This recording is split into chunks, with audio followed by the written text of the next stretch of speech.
ডাল ছাড়া ডালিয়ার খিচুড়ি বানাবো।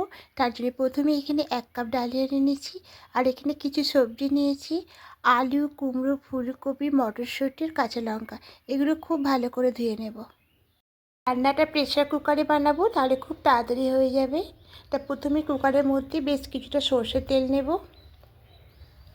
এবার তেলের মধ্যে ফোড়নে দেব একটা শুকনো লঙ্কা আর সামান্য একটু গোটা জিরে দিয়ে একটু হালকা নাড়াচাড়া করে নেব। এবার বাকি যে সবজিগুলো কেটে রেখেছিলাম সমস্ত সবজিগুলো এর মধ্যে দিয়ে দেব, দিয়ে হালকা নাড়াচাড়া করে একটু ভেজে নেব। একটু নাড়াচাড়া করে হালকা ভেজে নিয়েছি। এবার এই সময়তে মটরশুঁটিটা অ্যাড করব, দিয়ে খুব ভালো করে মিশিয়ে নেব। এখানে পরিমাণ মতো লবণটা অ্যাড করব আর সামান্য একটু হলুদ গুঁড়ো দেব, দিয়ে খুব ভালো করে সমস্ত সবজির সঙ্গে মিশিয়ে একটু ভেজে নেব।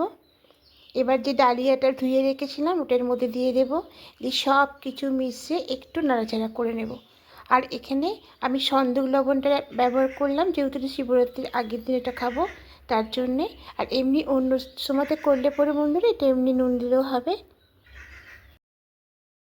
কিছু ভালো করে একটু কষিয়ে নিয়েছি। এবার এই সময়তে জলটা অ্যাড করব। যেহেতু 1 কাপ আমি ডালিয়া নিয়েছিলাম তার জন্য এখানে 3 কাপ জল দেব। এটা খিচুড়ি বানাবো তার জন্য 1 কাপ জল বেশি দিলাম।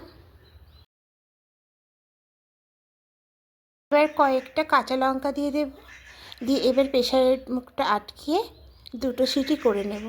2টো সিটি হয়ে গেছে, গ্যাসটা অফ করে ঠান্ডা করতে রেখেছিলাম। এবার ঢাকাটা খুলে নেব। দেখুন খিচুড়িটা একদম রেডি হয়ে গেছে।